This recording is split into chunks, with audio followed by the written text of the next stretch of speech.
DJ Moral Stories. పేదవాడి ఎదురు కర్రల ట్రాక్టర్. ఈ బొంగుల ట్రాక్టర్ని నువ్వే చేసావా? అవును సార్. ఇది నిజంగానే చాలా అద్భుతంగా ఉంది. నా కళ్ళని నేనే నమ్మలేకపోతున్నానంటే చూడా. నువ్వు కనిపెట్టిన దీనివల్ల వ్యవసాయం చేసే వాళ్ళకి చాలా సహాయం అవుతుందని నువ్వు నిరూపించావు. కానీ అది నేను నమ్మలేకపోతున్నాను. మేమందరం పేదవాళ్ళం. విలువైన వస్తువులతో మేము వ్యవసాయం చెయ్యలేము సార్. మా గ్రామ ప్రజలు చాలా పేదవాళ్ళు. వాళ్ళ దగ్గర ఇటువంటి ట్రాక్టర్ లాంటివి ఏమీ లేవు సార్. అందుకనే నేను నా ప్రతిభను ఉపయోగించి ఈ ఎదురు బొంగుల ట్రాక్టర్ని తయారు చేశాను.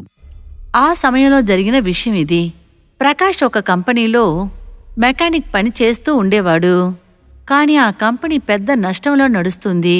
అందువల్ల అతన్ని ఆ కంపెనీ నుంచే పంపించేశారు. ఇదిగో చూడు ప్రకాష్, నాకు తెలుసు నువ్వు ఒక మంచి మెకానిక్. కానీ నేనేం చేయగలను? నీకే తెలుసు కంపెనీ ఇప్పుడు లాస్లో ఉందని. నేను ఈ పనిలోంచి తీసేయాల్సి వచ్చింది, ఎందుకంటే నాకు వేరే దారే లేదు. ఏంటి సార్, నేను మిమ్మల్ని నమ్మే కదా ఈ ఊరికి వచ్చాను. మా నాన్న ఒక సాధారణ రైతు.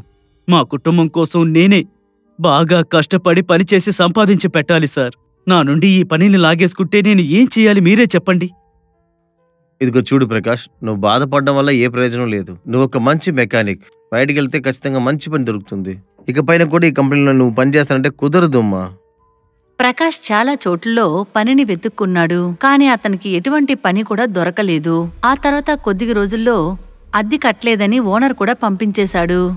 ప్రకాష్ చాలా బాధతో తన గ్రామానికి వెళ్ళాడు. అక్కడ తన తండ్రి రమాకాంత్ వ్యవసాయం చేస్తూ ఉండేవాడు. అక్కడికి వెళ్లి రమాకాంత్తో జరిగిన విషయాన్ని చెప్పాడు. ఎందుకు బాబు ఇంత కష్టపడుతున్నావు? పని లేకపోతే ఏమైంది? మనకి పొలం ఉంది కదా, అందులో నువ్వు వ్యవసాయం చెయ్యి. నాకు తోడుగానే ఉండు. ఏంటి నాన్న, నేను చదువుకున్నది మెకానికల్ ఇంజనీర్. నేనెలా మీకు సాయం చేస్తూ ఇక్కడే ఉండగలను? దానికి నువ్వెందుకు బాబు ఇంత కష్టపడుతున్నావు? ఒక విషయాన్ని నువ్వు మనసులో పెట్టుకో. జరుగుతున్నదంతా మన మంచికే. ఇప్పుడు నీకు పనిపోయి నువ్వు కష్టపడుతున్నావంటే ఆ దేవుడు నీకేదో మంచి చేయబోతున్నాడనే అర్థం. ప్రకాష్కి ధైర్యం చెప్పి రమాకాంత్ తన పొలం వైపుకి వెళ్ళాడు. కాని ప్రకాష్ చాలా బాధతో తన ఉన్నచోటే కూర్చున్నాడు. ప్రకాష్కప్పుడు ఏం చెయ్యాలని ఏమీ అర్థం కాలేదు. కాసేపు తర్వాత ప్రకాష్ కూడా పొలం వైపు వెళ్ళాడు. ఆ చోట్లో రమాకాంత్ చేతిలో నాగలితో తనే పొలం దున్నడం చూశాడు. నాన్నా, మీరెందుకు నాగలితో దున్నుతున్నారు? కొత్త ట్రాక్టర్ కొనొచ్చు కదా నాన్నా. మనకంతా అంత ఆస్తి లేదు బాబు. ఉన్నదాన్ని పెట్టుకునే మన జీవితాన్ని నడపాలిగా. ఈ కాలంలో డబ్బులే మాట్లాడతాయి. ఒక ట్రాక్టర్ కొనాలంటే ఎంత డబ్బు కావాలి? మన దగ్గర డబ్బులెక్కడున్నాయి? ప్రకాష్ దీన్ని చూడగానే చాలా బాధ కలిగింది. ఆ గ్రామంలో ఉన్న పొలాన్నన్నిటినీ చూస్తే ఎవరి దగ్గర ట్రాక్టర్ లేదు. అప్పుడు పొలం పక్కనే ఎదురు కర్రలు ఉన్నాయి. దానివల్ల ఏ యూసు లేదు. అప్పుడే అతనికి ఒక ఉపాయం కలిగింది. అరే ఏంటి బాబు, ఏం చేస్తున్నావు? ఎందుకోసమని ఆ చెట్లంతా పీకుతున్నావు నువ్వు? నాన్నా, కొంచెం ఓపిక పట్టండి. నేను మీకోసం ఒక బహుమతి తీసుకొచ్చాను. మీరు చూస్తూ ఉండండి, ఎలా రెడీ చేస్తాను. రమాకాంత్ అక్కడ్నుంచి వెళ్ళిపోయాడు. ప్రకాష్ ఆ మూంగిల్ని నరికి తన పనిని మొదలుపెట్టాడు. అప్పటినుంచి రాత్రి పగలను లేకుండా ఆ పనే చేయసాగాడు. ప్రకాష్ ఒకరోజు ఎదురు బద్దలతో ట్రాక్టర్ చేసి రమాకాంత్ ముందుకు తీసుకొచ్చి పెట్టాడు. నాన్నా, మీరు రాత్రి పగళ్ళు కష్టపడ్డారు, కానీ ఒక్క ట్రాక్టర్ కూడా కొనలేకపోయారు. నేను ఈ ఎదురు బొంగులతోటి మీకోసం ఒక ట్రాక్టర్ని తయారు చేశాను. అరే బాబు, నువ్వు పెద్దవాడివేనయ్యా. సరే బాబు, మనం వెళ్ళి ఆ ట్రాక్టర్తో అది చేద్దాం. రమాకాంత్, ప్రకాషు ఆ ఎదురు కర్రల ట్రాక్టర్తో వ్యవసాయం చేయడం ప్రారంభించారు. కొద్దిగా రోజుల్లో వ్యవసాయం మంచిగా సాగింది. వాళ్లు తన పంటని మార్కెట్లో వ్యాపారానికి తీసుకెళ్లినప్పుడు అప్పుడు ప్రజలు చూశారు, అన్నిటికన్నా వాళ్ళ పంటలే చాలా బాగున్నాయి. ఫుడ్ ఇన్స్పెక్టర్ వీటిని పరిశోధన చేసినప్పుడు ఏమన్నారంటే, వావ్, ఇంతలా వ్యవసాయం చేయడం నేను ఎప్పుడూ చూసిందే లేదే. ఎవరది? ఎవరింత ఉపయోగవంతమైన వ్యవసాయాన్ని చేసింది? చెప్పు. సార్, ఈ పంటలన్నిటినీ పంపించింది ప్రకాష్. తనే ఎదురు బొంగుల ట్రాక్టర్ తోటి ఈ పంటలన్నిటినీ పండించాడు. తను పండించిన పంటలను చూసి గ్రామంలో అందరూ మెచ్చుకున్నారు సార్. ఊరంతా తన ఎదురు బొంగుల ట్రాక్టర్ గురించే మాట్లాడుకుంటున్నారు. బొంగులతో ట్రాక్టరా? అది ఎలాగా సాధ్యమో? అది కూడా బ్యాంబోస్తో ఒక ట్రాక్టర్ చేయడం అనేది ఇలాగా గొప్పగా చేయగలుగుతున్నారు అర్థం కావట్లేదే. ఆ ప్రకాష్ని నేను ఖచ్చితంగా చూసే తీరాలి, ఎందుకంటే ఇలాంటి ట్రాక్టర్ కనిపించడం పెద్ద విషయం. రా, ఏంటి చూస్తున్నావు? రా వెళ్దాం రా. ఫుడ్ ఇన్స్పెక్టర్ కేశవ్ ప్రకాష్ని కలిసినప్పుడు ప్రకాష్ దగ్గర మాట్లాడారు. తర్వాత చాలా సంతోషపడ్డారు. తర్వాత ప్రకాష్ని చాలా మెచ్చుకున్నారు. అది చూసి గ్రామ ప్రజలు కూడా చాలా సంతోషపడ్డారు. ఆ తర్వాత ప్రకాష్ ఆ గ్రామం మొత్తానికి ఎదురు కర్రల ట్రాక్టర్ని తయారు చేసి ఇచ్చారు. ఆ తర్వాత గ్రామ ప్రజలు అందరూ ఎదురు కర్రల ట్రాక్టర్ ద్వారా వ్యవసాయం చేశారు. అందువల్ల గ్రామ ప్రజల వరి అంతా చాలా బాగా పెరిగాయి. ఏ ప్రకాష్, నువ్వు ఈ బ్యాంబోస్ తోటి ఒక ట్రాక్టర్ చేసి ఈ ప్రజలకి చాలా మంచి పని చేసి ఇచ్చావంటే చూసుకోయే, చాలా అద్భుతం ఇది. ఇప్పుడు నేనేం చేయబోతున్నాను, నువ్వు చేసిన ఈ బ్యాంబో ట్రాక్టర్ మీ ఊర్లో మాత్రమే కాకుండా ప్రపంచమంతా ఉపయోగించాలి. ప్రపంచంలో ఉన్న వాళ్ళకి ప్రతి వాళ్ళకి ఇది ఉపయోగపడాలి. మన గ్రామం అంతా ఇది మన వాళ్ళకి బాగా ఉపయోగపడాలి. నీ మెకానిక్ బుర్ర నిజంగానే అదరగొట్టేసింది పో. ఓ అలాగా? నిజంగా మీరు చెప్పేది నిజమే అయ్యుంటే ఖచ్చితంగా ఇది నేను చేసుకున్న పుణ్యమే అయ్యుండాలి. కేశవ్ ప్రకాష్తో కలిసి ఒక పెద్ద ఒప్పందాన్ని కుదుర్చుకున్నారు. మెల్లమెల్లగా ప్రకాష్ తనకంటూ ఒక కంపెనీని ఓపెన్ చేశారు. ఆ తర్వాత ధనవంతుడిగా మారాడు. అతని ఎదురు కర్రల ట్రాక్టర్ను బట్టి అందరూ వ్యవసాయం చేయడం స్టార్ట్ చేశారు. ఆ తర్వాత పంటలు కూడా బాగా పండాయి. అందరికీ సహాయం చేసి ప్రకాష్ చాలా సంతోషపడ్డాడు. చూసావా బాబు, నేను ఇంతకు ముందే చెప్పానుగా, ఆ దేవుడు ఏది చేసినా అందులో ఒక న్యాయం ఉంటుంది. నువ్వు చదివిన చదువు ఈ సముదాయానికి ఎంత హెల్ప్గా ఉందో చూసావా? అలా నీకు ఆ పని పోకపోతే మనకింత సహాయం దొరికేదంటావా? ఈ కర్రలతో చేసిన ట్రాక్టర్ దొరకకపోతే పొలంలో ఇంత పని చేసి మనం ఇంతగా లాభం పొందేవాళ్లమా? ఏ ప్రకాష్, నువ్వు మాకు చాలా పెద్ద సాయం చేశావు. మా దగ్గర విలువైన ట్రాక్టర్ కొనడానికి డబ్బులు లేవు ప్రకాష్. కానీ నువ్వు మా కష్టాన్ని అర్థం చేసుకుని నువ్వు మాకు తగ్గ ట్రాక్టర్ని అందించావు. నిజం చెప్పాలంటే మేము నీకు చాలా చాలా రుణపడి ఉంటాము. మీ అందరి ఆశీర్వాదం లేకుండా ఉండుంటే నేనిది చేయగలిగేవాణ్ణే కాదు. చాలా సంతోషంగా ఉంది. నేను ఇంకా ఎదుగుతూ ఉండాలంటే మీ అందరి సహకారం నాకు చాలా చాలా అవసరం. మీరు నాకు సహకరిస్తారు కదా?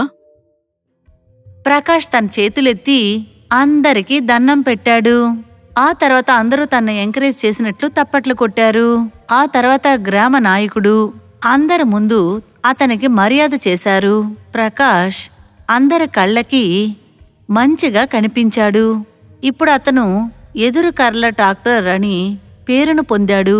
ప్రకాష్ ఇంత రమణకాంత్ ఇప్పుడు గొప్ప ధనవంతులైపోయారు. ఇంకా ప్రశాంతంగా తన జీవితాన్ని గడిపారు.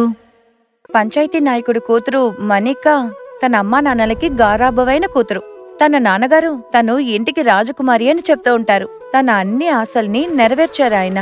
గ్రామంలో నాగపంచమి జాతర జరిగేటప్పుడు మణిక ఆ అమ్మకి పెద్దమ్మ కూతురు శకుంతల జాతరకొచ్చింది. ఇలా చూడండి మణిక అమ్మగారు, మీరు చాలా అదృష్టవంతులు. నేను చెప్పేది అర్థం కాలేదా? మరి ఏం లేదు, అయ్యగారు నిన్ను మహారాణిలాగా చూసుకుంటున్నారు కదా, అందుకే చెప్తున్నాను. అవునక్క, మన కుటుంబం చాలా చిన్నదే. ఒక విధంగా మీ మామ నిజంగానే దేవుడు. మరుసటి రోజు పంచాయతీ నాయకుడు జాతరకి అందర్నీ రమ్మన్నారు. మణిక ఏం అడిగినా సరే వాళ్ళ నాన్నగారు కొనిచ్చేస్తారు. కాని శకుంతల అలాంటివన్నీ తన కూతురికి చేయలేకపోయింది. అసూయతో తన దశలు తట్టుకోలేకపోయింది. ఇలా చూడండి మావయ్య, నేను ఇలా చెప్తున్నానని అపార్థం చేసుకోవద్దు. మీరు బాగా గారాబం చేసి మీ అమ్మాయిని చెడగొడుతున్నారు.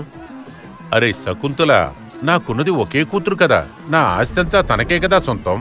తన కోసం నా ప్రాణాలే ఇస్తాను. నేను నా కూతురిని నేను రాజకుమారిలాగా పెంచుతున్నాను. శకుంతల తన గ్రామానికి వెళ్ళిపోయింది. కాని నాయకుడు చెప్పిన మాట తను మర్చిపోలేకపోతుంది. కొన్ని సంవత్సరాల తర్వాత గ్రామంలో అందరికీ ఒక భయంకరమైన జబ్బొచ్చింది. అందులో మణిక అమ్మగారు చనిపోయింది. అది విన్న శకుంతల సంతోషంగా ఆయనకి ఓదార్పు చెప్దామని వచ్చింది. అరే ఏంటి మావయ్య, ఏంటి ఇలా జరిగింది? ఇక మీరు ముద్దుగా పెంచిన మీ మహారాణి ఆ అమ్మ లేకుండా ఎలా ఉంటుంది? అది తలుచుకుంటే నాకు చాలా బాధగా ఉంది. చివరి పనులని పూర్తయ్యాక కూడా కూతురు మణిక ఏడుస్తూనే ఉండింది. శకుంతల తన మనసులో నాయకుడి ఇల్లుని ఎలాగైనా సొంతం చేసుకోవాలనుకుంది. అమ్మా, నువ్వు నన్ను వదిలి ఎందుకమ్మా వెళ్ళావు? ఇంకా ఎవరు నా పైన ప్రేమగా ఉంటారు? నేను ఇంకా ఎలా బ్రతుకుతానమ్మా? తిరిగి వచ్చే అమ్మా, దయచేసి తిరిగి వచ్చే. ఇలా చూడు మల్లిక, నేను ఇలా చెప్తున్నానని తప్పుగా అనుకోకు. పిన్ని కూడా ఒక రకంలో అమ్మలాగమ్మా. నేను నీతో పాటు ఉన్నాను కదా, నేను నిన్ను బాగా చూసుకుంటాను. రామ్మా, నా దగ్గరికి రా. పిన్ని, మీరు ఎప్పుడు నన్ను వదిలి వెళ్ళకండి. మీరు నన్ను బాగా ప్రేమిస్తున్నారు. మీ ఒళ్ళో పడుకుంటేనే నాకు నిద్ర వస్తుంది. శకుంతల ఆ ఇంట్లో ఉన్న రోజుల వరకు మణికని చాలా ప్రేమగా చూసుకుంది. అది చూసిన వెంటనే మణిక బామ్మకు ఒక ఆలోచన వచ్చింది. పాపం శకుంతల మణికని ఎక్కువగా ప్రేమిస్తుంది. మంచి మనసుకి సొంతం. మణిక కూడా ఇప్పుడు సంతోషంగా ఉంది. ఒకవేళ శకుంతలకు పెళ్ళైపోతే మణికకి ఒక తల్లి దొరుకుతుందిగా, అదే విధంగానే శకుంతలకి జీవితం దొక్కుతుంది. శకుంతల అలాంటి అవకాశం కోసమే వెయిట్ చేసింది. బామ్మ అడిగిన వెంటనే ఒక్క నిమిషం కూడా ఆలోచించకుండా సరే చెప్పేసింది. పంచాయతీ నాయకుడు శకుంతలని పెళ్లి చేసుకున్నారు. ఇలా చూడు శకుంతల, నువ్వు ఇంట్లో నెమ్మదిగా ఉండు. కానీ నా కూతురికి ఏ కష్టమూ రాకూడదు. నాదంతా మణికాకి సొంతమే. మణిక లేకపోతేనే అది మిగతా వాళ్ళకి సొంతమవుతుంది. అరే ఏంటి మీరు ఎందుకు ఇలా ఆలోచిస్తున్నారు? నేను ఇలా చెప్తున్నానని తప్పుగా అనుకోకండి. నేను తన పిన్ని, కానీ తన అమ్మ కంటే చాలా ప్రేమగా చూసుకుంటాను. నన్ను మీరు నమ్మొచ్చు. కాని నిజంగా నాయకుడు చెప్పిన మాట విని శకుంతల అసూయ తట్టుకోలేకపోయింది. అప్పుడే ఆలోచన మొదలుపెట్టింది. అరేరేరేరే, ఈ కథ బాగుంది.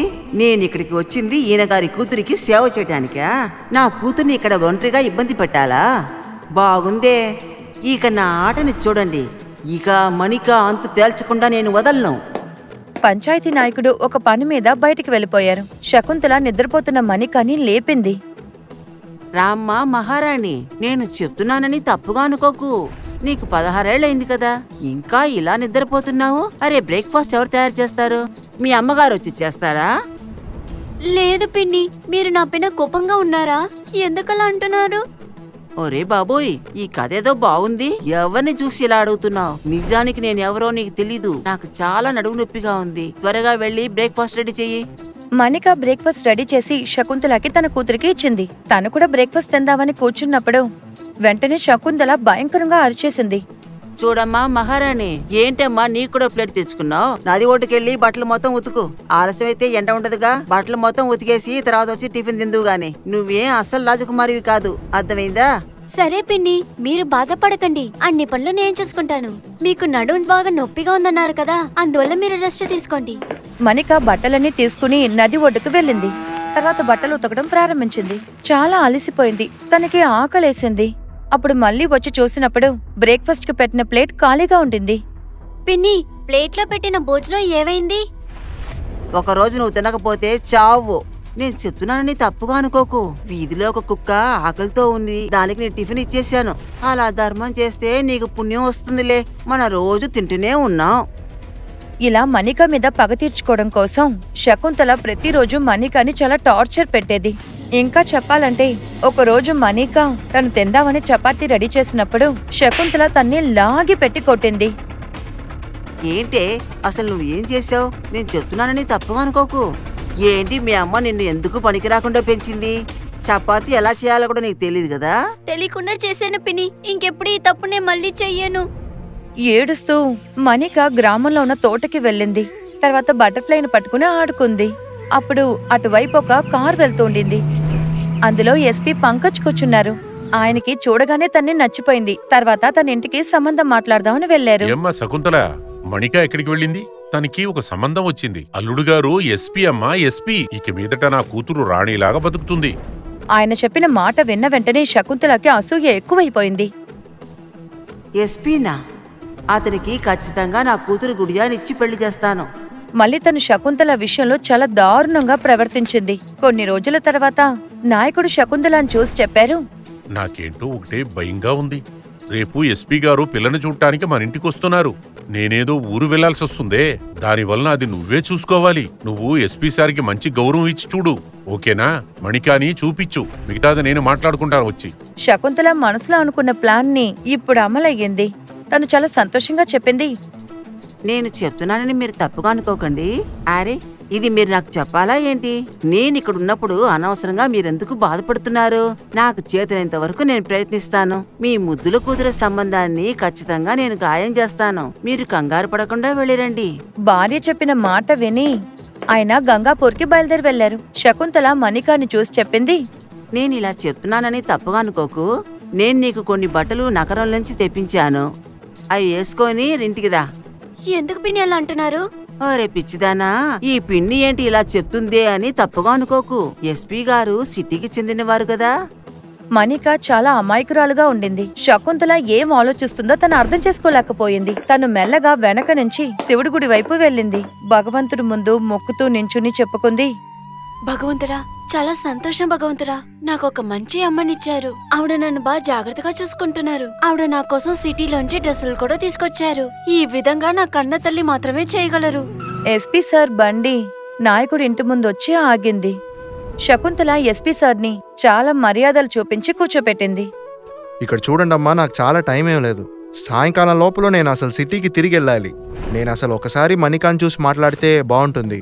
అది విన్న వెంటనే శకుంతల వెంటనే ఒక మాట చెప్పింది, నేను ఇలా చెప్తున్నానని నా తప్పుగా అనుకోకండి. నేనేం చెప్తాను బాబు, ఈ ఊరికి సంబంధించిన వరకు నేను తనకి పిన్ని. అందువల్ల జనాలు నన్నే కదా అంటారు. ఈ పిల్ల అసలు ఎప్పుడూ ఇంట్లోనే ఉండడం లేదు. ఎప్పుడూ గ్రామంలో అటూ ఇటూ తిరుగుతూనే ఉంటుంది. అసలు ఎప్పుడొస్తుందో ఎవరికీ తెలీదు. ఆ తర్వాత తను తన కూతుర్ని పిలిచింది. ఇలా చూడు మా గుడియా, ఎస్పీ సార్ కోసం టిఫిన్ తీసుకొని కొంచెం త్వరగా రా. నేను ఇలా చెప్తున్నానని మీరు తప్పుగా అనుకోకండి. గుడియా చీర కట్టుకుని తల మీద పువ్వులు పెట్టుకుని చేతుల్లో ట్రేతో కిచెన్ నుంచి బయటకొచ్చింది.